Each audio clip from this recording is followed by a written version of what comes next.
everyone, and welcome back. Thanks for watching. We're going to go through Wednesday's partner workout. So hopefully you can do this with a partner. If you aren't taking the Zoom class, call up a buddy, make arrangements. You could FaceTime each other or get on Zoom. And if you are in a group class, there's a way to pin your partner. So in the Zoom class, you can pick your partner, and then at, I think, the top right corner, there's a pin button, and that way it'll just stay on your partner for the screen, and then you guys can go back and forth doing the workout. Or in a group setting, you could have someone who's leading the class, say Janice, she's partner 1, and then everyone else is partner 2, and they're doing the movements, and you just switch every time you guys are all done, and then the group coach can switch back and forth. All right, so some options for that with a partner. If you are working out at 6 a.m. and you can't find a partner, you could always just do some work and then just go back and forth and do the rounds for time. All right, so let's go through the first movement. This is partner 1, it's the pace horse. You're gonna go into 6 to 10 inchworm burpees.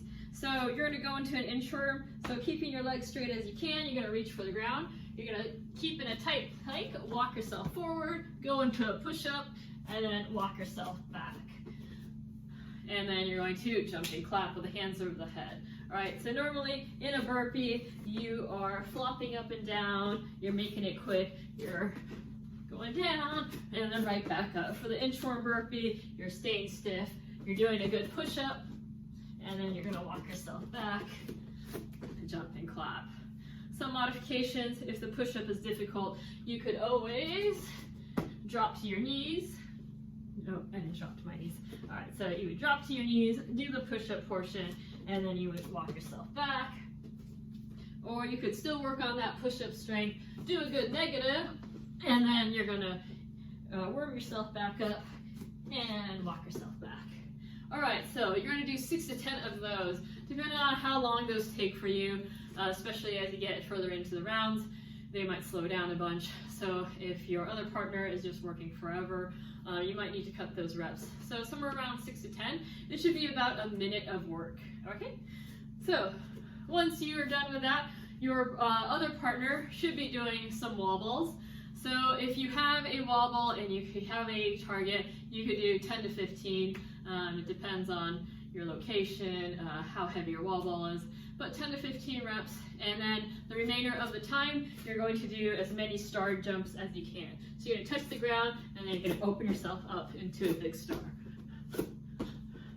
Okay, and those are what counts. So partner 1 is doing those inchworm burpees, trying to get through, say, 10, and then partner 2 is doing wall balls as a buy-in, and they're doing as many star jumps as they can while the partner 1 finishes those inchworm burpees.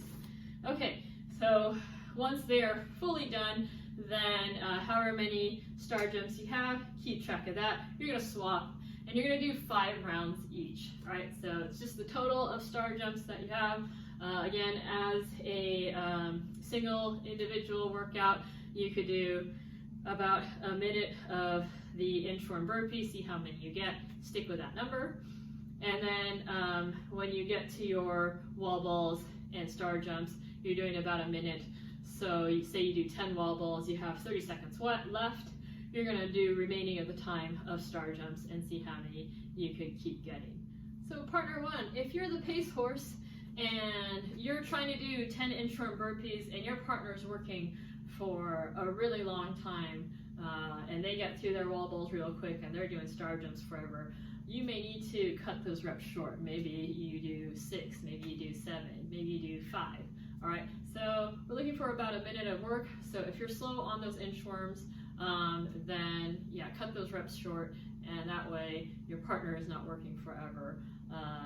So yeah, keep that in mind. Same thing, vice versa. If your partner is really fast on those inchworm burpees and they're doing 10, and you're doing 15 wall balls, and you're only getting 1 star jump in, maybe you should modify that wall ball movement, okay?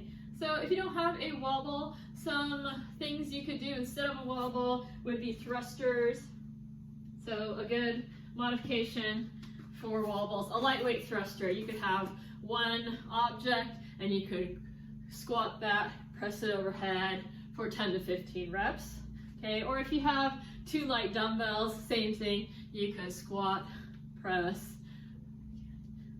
So keep in mind, you will be doing 5 rounds of, if you pick 15, right, that's 75 reps. So if you pick something super heavy and you're going real slow, it might not work out. Maybe just do, instead of 2 heavy dumbbells, you do 1 heavy dumbbell.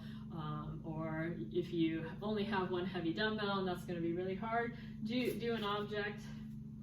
Okay, it shouldn't be super heavy. If you think about wall balls, standard size RX for women is going to be 14 pounds, men is going to be 20. So if you're doing thrusters and you have a 95-pound barbell, it might be a little bit different.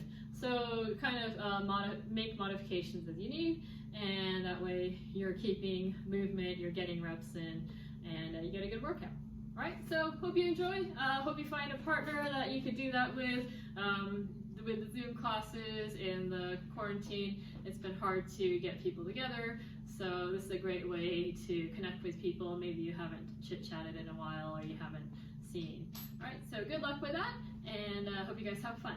See you next time. All right, so the core movements we're doing today, first one is going to be a get-up, sit-up, basically a half Turkish get-up. So you're going to get in that position. You're going to have a weight that you're going to use for whatever you usually use for Turkish get-ups. Okay, so same side knee is going to be up with the same side arm. So right arm, right knee, or left arm, left knee. Like I always say, I like to start with the non-dominant side. All right, so get that weight stacked over your shoulder, knees up on the same side, hand is out. You're gonna roll onto your shoulder, push off that elbow, push that weight up over towards the ceiling, keeping it stacked over the shoulder. So you're just gonna go to that position, and then you're gonna control it back down, and you're just going to go up and down. When you come up, you wanna come up strong. Push into that kettlebell as you go straight up. Try not to make this slow, and try not to use your arms too much, right? Make that core do the work. So sit up hard as you roll up. Okay, so you're gonna do 30 seconds on one side, switch, and do 30 seconds on the other.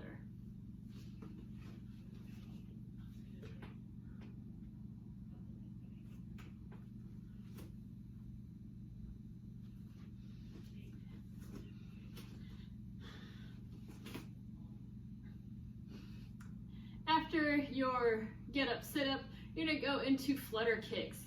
So 30 seconds of flutter kicks. The lower your legs are, the harder it's gonna be. You also wanna try to keep your legs straight. If you bend your knees, it's gonna make it easier. So pick a good modification that's going to be suitable for you. Key thing here is to make sure that your spine stays flat on the ground. So you're gonna take a deep breath in, push that belly out, make sure your spine is flat against the floor. If you need to, you could bring your hands underneath your butt. That's going to help keep your spine flat against the floor. And then you're going to take tiny kicks and go up and down. Keep those toes pointed. All right, if you bring your legs up, it's going to be easier. So bring your legs down, keep that tight position, and you want to make quick kicks. Don't make these slow and floppy. Also, don't touch the ground. Keep them right above the ground, maybe 6 inches, and you're going for quick little kicks.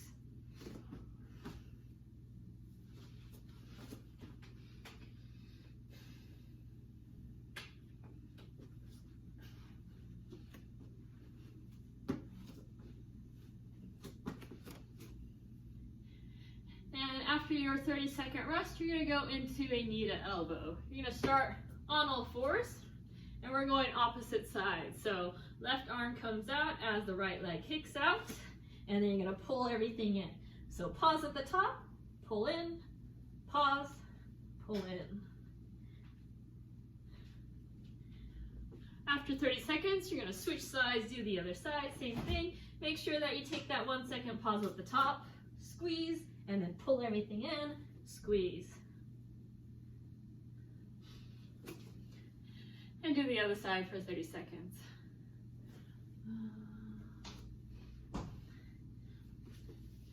And take as much rest as you need, maybe a minute or two between those sets. and complete about 3 to 5 sets.